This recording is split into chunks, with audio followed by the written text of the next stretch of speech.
Welcome to Job Shadowing HE, the podcast that delves into the roles of people working in higher education. Each episode hears from guests about what's involved in their role, the career path that led to it, and tips on how to get in and get on in these jobs. The guest in this episode is Jamie Jones. Jamie's career spans multiple roles in several universities across the UK, and in December 2021, he was appointed Vice Principal Operations and Infrastructure at ARU Peterborough, just 9 months before this new £30 million university opened its doors to its first students.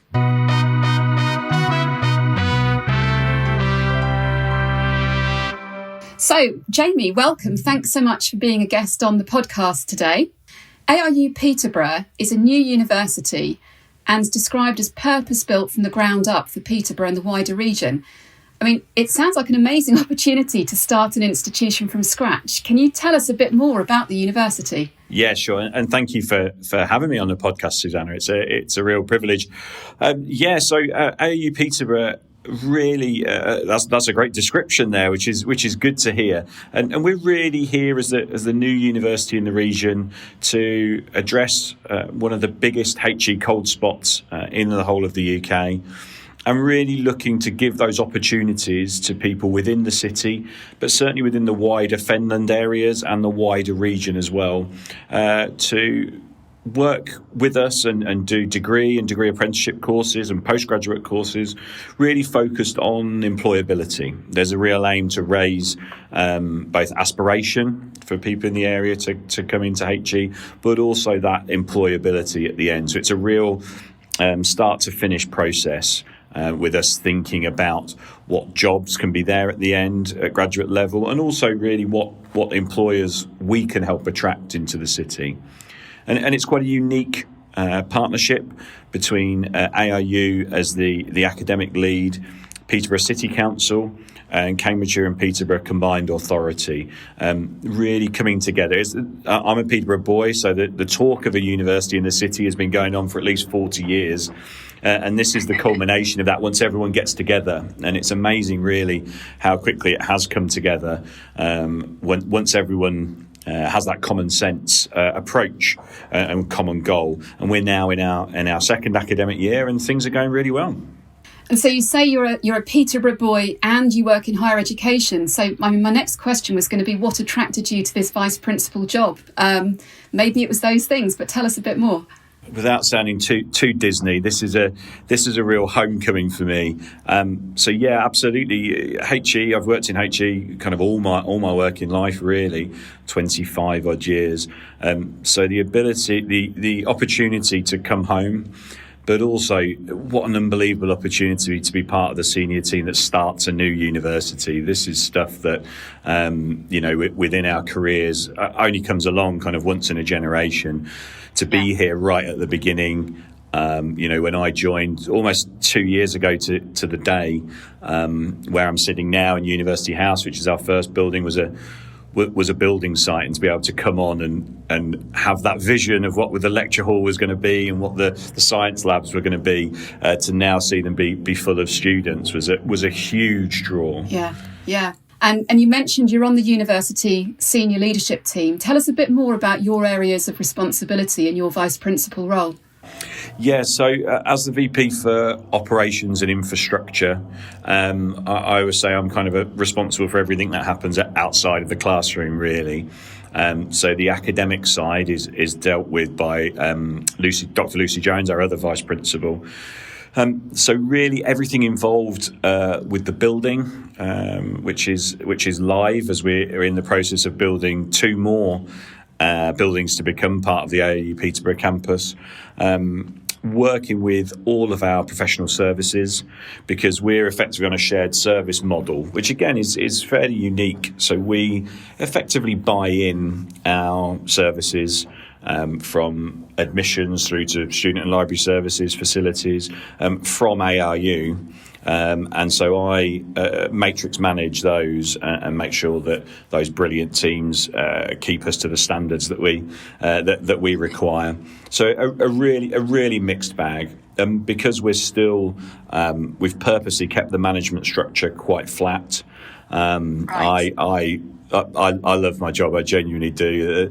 There are days when I can go from, looking at a budget worth millions of pounds to getting a request saying, "Are we okay to buy these paper towels?" It's they're the two extremes, and it won't always be like that. But as I say, certainly as we start a new university, everything in the operational side, I've wanted to be involved in. I'm not a control freak. I will start to give that up in future years, I promise. Excellent. So you were appointed from what I understand in December 2021. So like you say, 2 years ago, and then the doors of the university are to open 10 months later in September 2022. And looking at your career path on LinkedIn, which obviously I've been looking at and I know a bit about you as well, I don't think you've had any experience of setting up a new institution. And obviously not many people in the sector would have done either. So how did you go about knowing or doing what needed to be done to get the university ready? I think for us as a senior team, as you say, there's not many people you can lean on. Our principal, Ross Renton, who's extremely well connected within the sector, did know of people, but again, nothing that really fitted in terms of our size and what we were trying to do.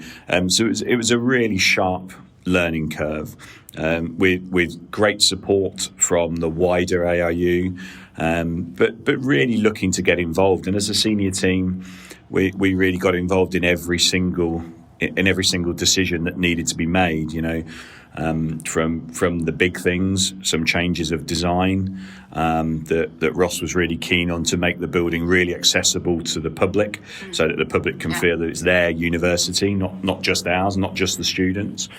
Through to deciding what kind of chairs we were having in the different rooms so that we could make the best use of the space. It was every day. I was coming onto site 2 or 3 times a week at that point, just trying not to get in the way, but also making sure that things were going how we wanted them to be. And some of those times, I think we all remained extremely positive, but there were times when you're in the middle of February, got a open day, and you're showing people around in hard hats and welly boots, and the rain is still coming into the lecture hall, and you're trying to say to people, your applicants and parents, trust us, it'll be ready by September. I promise you, it will.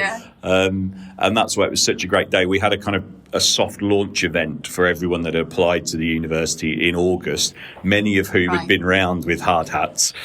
So to be able to bring them in and say, look, we promised you it would be ready, and it was. And that was thanks to a phenomenal amount of work from a great number of people, not all of them who always get the credit they deserve when we're now starting to be award-winning in different other things. But as a university, we certainly remember everyone that helped. And as I said, that it's from the building companies through to all of the staff here and the partners as well. That was crucial, that support. Trying to build a new university during the tail end of COVID with the costs going up, for it to come in on cost and on time was unbelievable. And every day those challenges kept coming along.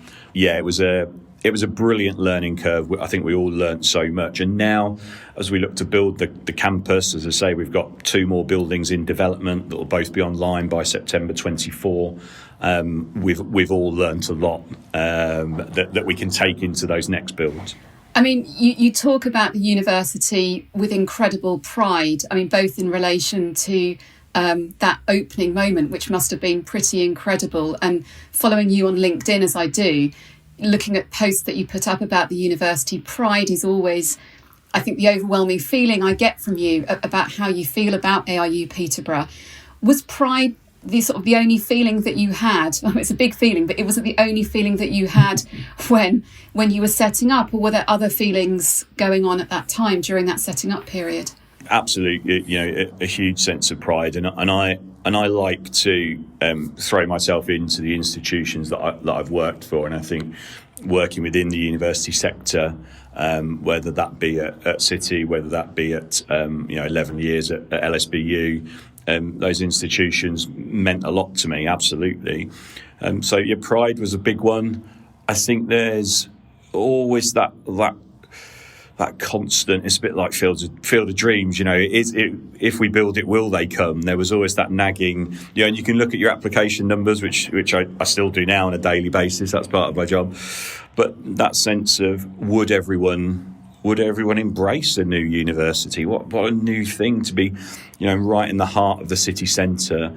Would the city, would the region, both in terms of applicants, but also in terms of just the fact that a university had kind of been built 300 yards away from the Norman Cathedral, would that be a thing? And the response from public, from businesses, from the civic institutions within the city of the region has been really positive, and we've actively gone out and worked hard on that, from inviting community groups in. To just last night, I was at a public meeting, invited to a public meeting out into the Fenland areas about a new cycle route, which would help with connectivity and enable people from a very rural community to get into Peterborough. All of these things are really important, and it's great we've been able to build on those, because we didn't know for sure at the time. We hoped, and it's worked out.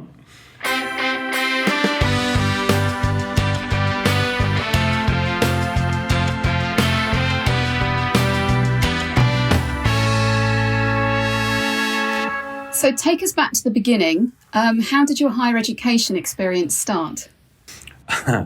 Well, I, again, as I said, born and raised in Peterborough, and first generation, first in my family, first in my kind of wider family to go to university back in the mid-90s, which I was saying to someone only yesterday, it seems like a fabled time now where universities paid students to go to university. That's unbelievable, really. And then after I'd finished it, had my 3 years at Cardiff, doing my undergrad in social policy, which I loved. I wasn't too sure what to do at that point. And then my dad's constant joke is that I never really stopped being a student, in that I remember it quite clearly, having a long conversation with the admin team in our faculty office as an undergrad, dealing with, I might have been an EC or something I was trying to get worked out anyway, and just thinking, this seems quite a cool job, really. So I didn't. Once I'd graduated, did a couple of jobs on quite short-term contracts in colleges. Worked at Cambridgeshire County Council for a good while, actually, as their tuition fees officer, again, when local authorities paid fees, millions and millions of pounds worth of fees to universities directly. Again, it feels like a different time, doesn't it? It's like that was only 20 years ago, not 200 years ago. Before, then coming to London and really deciding that I wanted definitely to be in universities as that part of HE, and took a very junior position, but one I was really glad to get, as a research admin assistant at City University, and then kind of worked my way through from there, really. So when you said you knew you wanted to work in higher education, what was it that drew you to that, into your first role and working in that, I suppose, that overall higher education setting? I think probably, without really consciously thinking about it or realising it at the time, was the understanding that the opportunities that higher education had given me, in terms of exposure to different cultures, different way of life, but also the learning element, and thinking about opening my horizons by going to Cardiff for 3 years, an amazing city with so much going on, and that the university had been front and centre of that. So for me then to think, could I have that influence, and could I be part of something that I felt was really, really important. And as I say, I enjoyed working for the local authorities. They were really interesting times. I was then quite determined to get involved in it, and I did a couple of short-term contracts for a couple of colleges, but realised I wanted to go into a university and see whether that was the right thing for me to do. And that was kind of in my very early 20s, so no responsibilities as such, so could go and give it a try.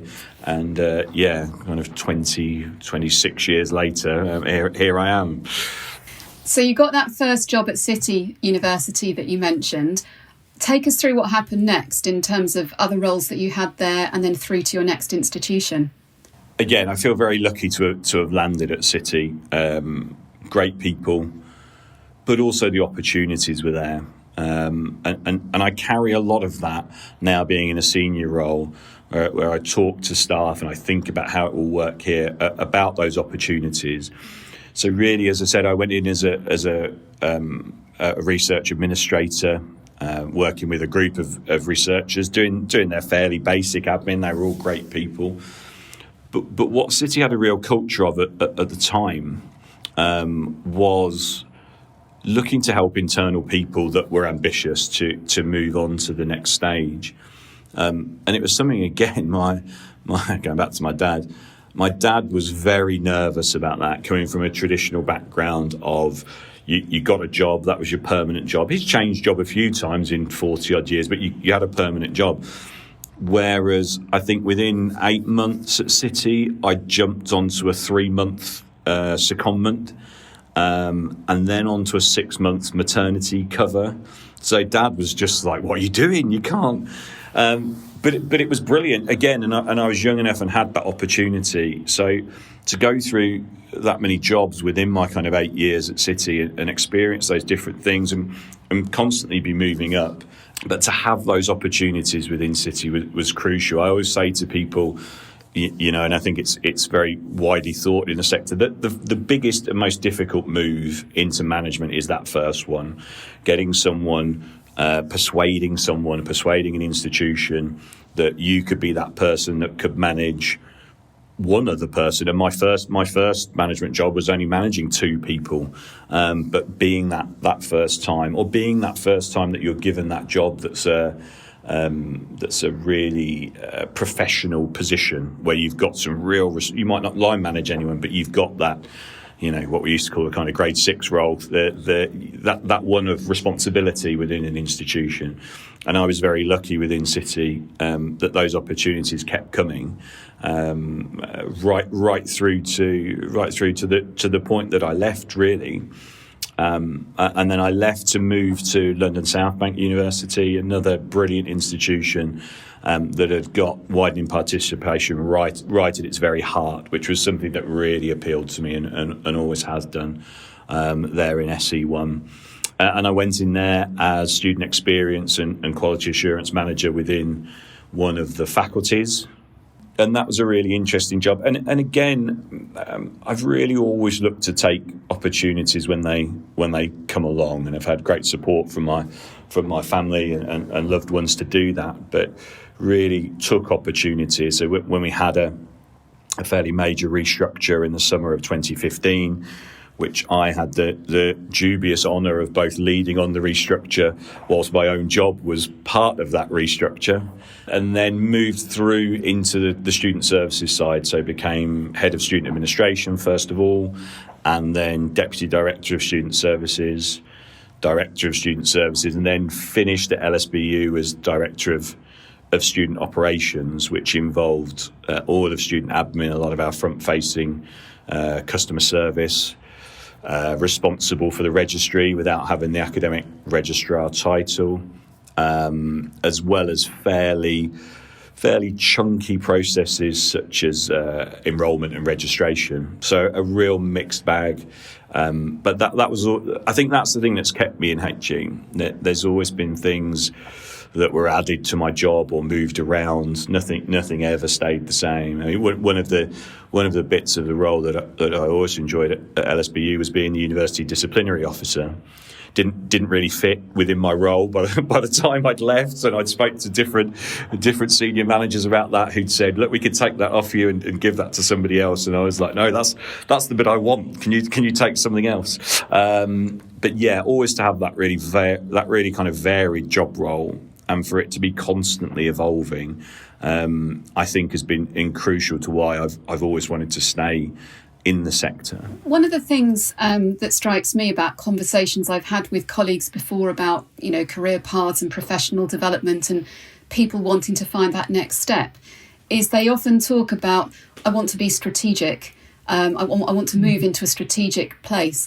Within your sort of career path to date, can you sort of identify a moment where you felt, oh, I'm getting more into that sort of strategic space now than operational? Yeah, that is a constant question. I'd get asked that a lot. I think in many ways, the operational elements have led me into the strategic work.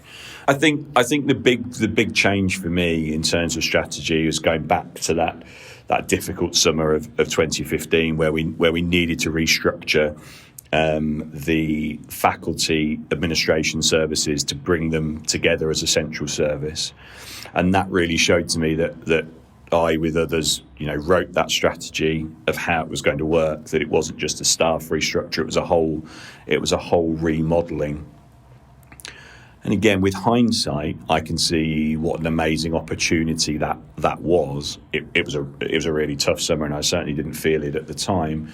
But I think that was the point where I became that person that could deal with quite complex and quite difficult strategy and strategic decisions, whilst also being operationally focused as well. And I've tried to keep that going since then, and most certainly into my current role. So thinking about the role that you've got now, putting that in the sector context, it's quite rare now to find an institution that doesn't have a role on its senior team that's responsible for operations. But as you and I both know, in the world of HE, titles vary from institution to institution, remits vary. And at that level, sometimes it's to do with a VC's choice or organisational design, or sometimes a combination of the two. But commonly you see senior operational roles titled as Chief Operating Officer or Registrar and Secretary. But interestingly, you have the Vice Principal (Operations and Infrastructure) title, which crosses over that famous professional services academic divide. What are your thoughts on that, to do with your title and titles in the sector at this sort of level? So our titles within the senior team at ARU Peterborough are really interesting. So the most senior post in ARU Peterborough with Professor Ross Renton as principal, which is why I'm vice principal. Again, I think because we're so closely linked to ARU, which has obviously got its own, excellent vice chancellor, and it's got its own excellent chief operating officer. We couldn't have those titles. I think, if I was to look across the sector, mine would be that kind of COO role. But that blurring of the lines between academia and professional services is something that was that Ross was really keen on seeing here. We don't have those barriers, and I'm very involved with our assistant principals that look after the academic areas. We work extremely closely together. And similarly, they're really involved in the professional services output as well, and how that should look. So we were able, because we were, not just building a university, the bricks and mortar, but building the structure of the university from scratch. We really could have that involvement, and that's been brilliant. I think for us as a group, the room I'm sitting in now, our boardroom. We've had an approach from the very start that every Wednesday morning for 2 hours, we come in here and have our executive group meeting, and really it's very rare, other than annual or sick leave, that any of us missed that. We agreed at the start that we would prioritise that over pretty much everything, and it just means we can get in here and have that kind of safe space, I suppose, really to really work it through. So I'm just as involved in my role with course development and portfolio development as I am on the more kind of practical operational element as well. That part of it's been a real change for me from previous roles, but something that I'm really pleased to be involved in. And I think in some ways, I think at different institutions, I'd kind of, even in senior roles at those, sometimes you would see courses developed or whole portfolios developed, and then it would get landed on your door as you would have found this in your roles. But, there you go. How are you going to administer that? Well, what? Have we made allowance that I might need 2 more people for that? And how's the QA going to work and different other bits? now being right in the heart of it and being able to say, we need to think about that, and we need to accommodate that, is really helpful. And I think as so much administration becomes more complex, if I think about, we're heavily committed to degree apprenticeships. I am, both morally, it's the right thing for us to do in this area. But you can't go into that blindly. The administration that's around it, the need for study tutors and the review meetings and the extra admin that costs in. You can't just factor administration in the same way you can for a 3-year UG course around DAs. So the fact that I'm right in the room putting that view forward at the start, I think means that we haven't, and hopefully won't in the future, make some of the budgeting errors or mistakes that I've seen and been part of in previous institutions.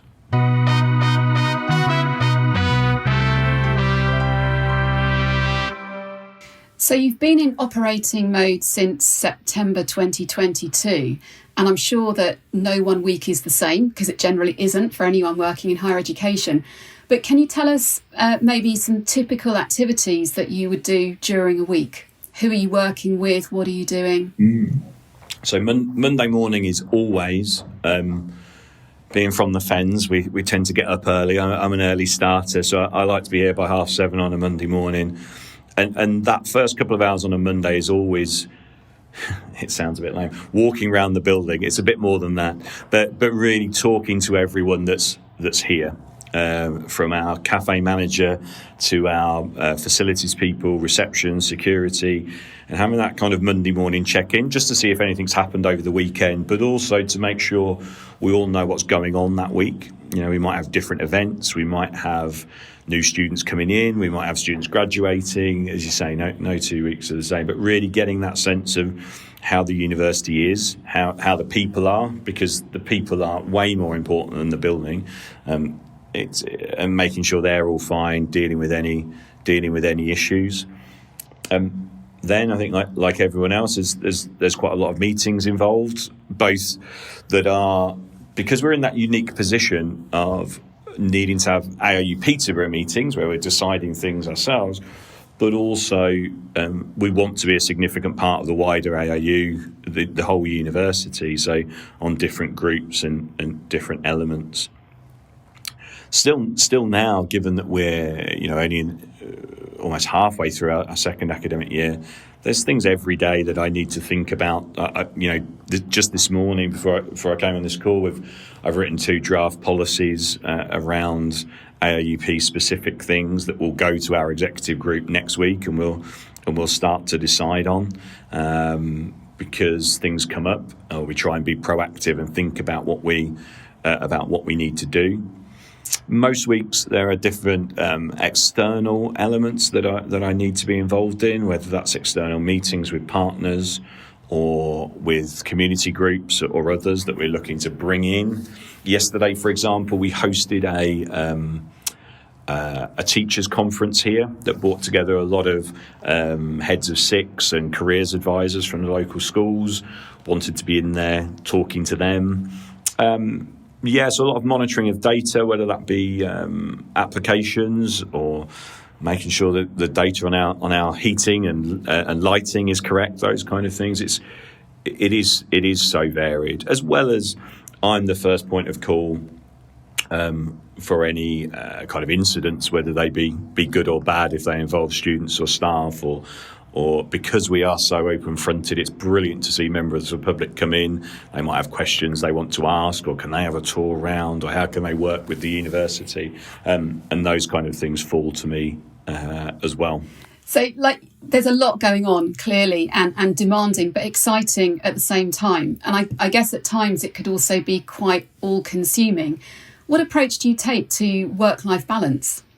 With working at London South Bank in particular, and living in Peterborough, so commuting to London for 9 years, and then obviously the pandemic happened, and the just normal way of commuting and getting up at 5:30 and not getting home till 7:30, which you just got so used to, and millions of people do it.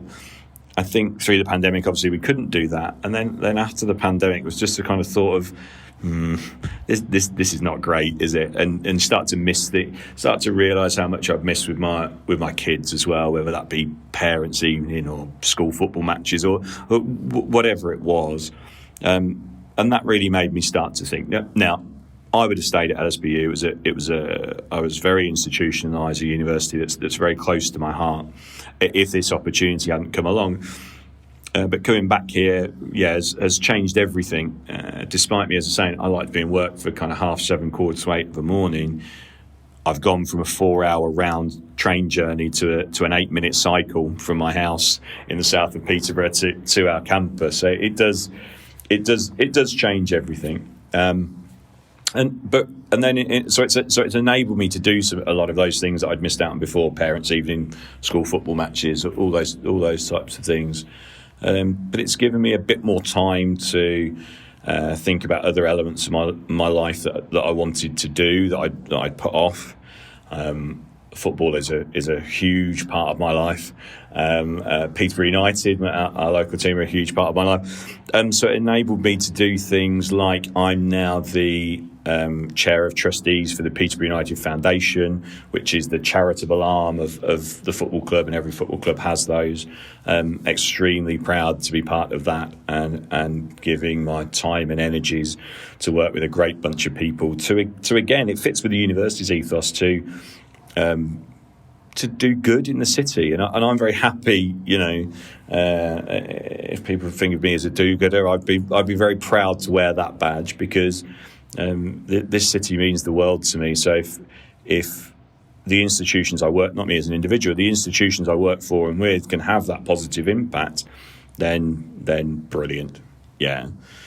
And then, as my wife mentioned to me the other day about slowing down and relaxing, I relax by being a football referee, which is sometimes not the most relaxing of jobs, but again, something I absolutely love doing. And again, giving something back, I think is really important.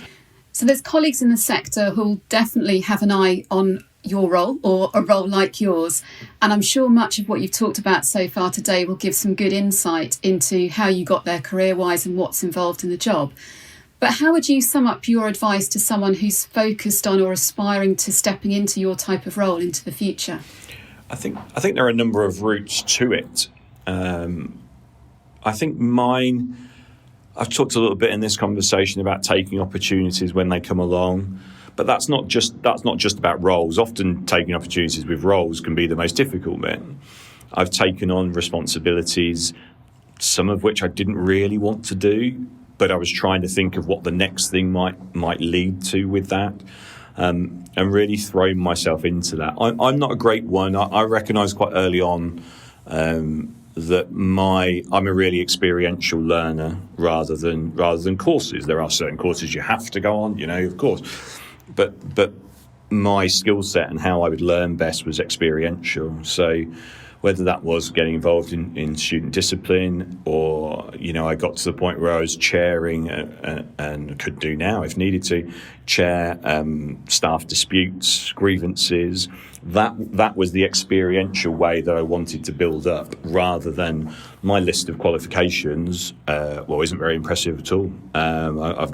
We've got my undergraduate degree, which I'm very very happy with, but haven't got the masters. I've got kind of the Prince 2, the first one, which I got while I was at City. I started my MBA a fair few years ago and didn't really get very far with it, because, again, I'm not saying I couldn't have done it, but I decided to throw myself into more work-related and work-based activities. Now, that's worked really well for me, because it's given me the skills and experience. And for me, for my style, I think getting that experience was crucial. It means nothing much phases me in that respect. So it's enabled me to have the confidence to look to keep progressing and go on to the next stage. So I think it's really, my advice would be to people to quickly understand and work out what the best approach is for you, but to keep taking those keep taking those chances and try and see how far you can push it, and not be afraid to go out and do those. And if that means changing employer, then so be it. So finishing up our conversation then, you're in this role. There's clearly a lot to do. There's huge potential. And I guess that's the same for similar colleagues working in roles in other institutions. But where do people in your type of role go next?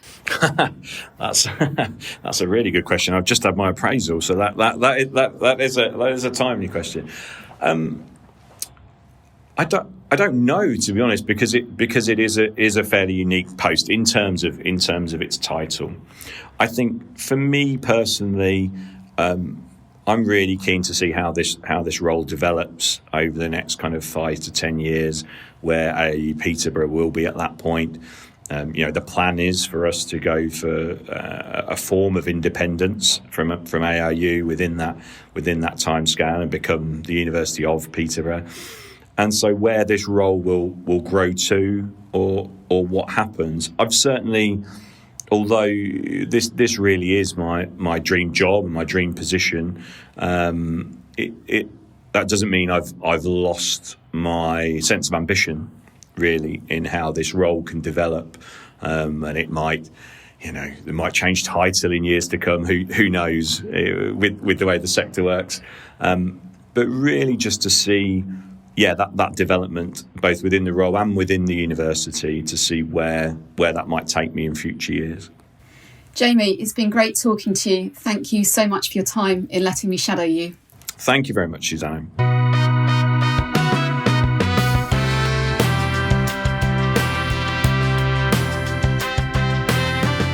Thank you for listening to Job Shadowing HE. The podcast was written and presented by Susanna Marsden. Audio production and theme music was by me, Rodri Marsden. More information about this podcast and previous episodes can be found at jobshadowinghe.podbean.com.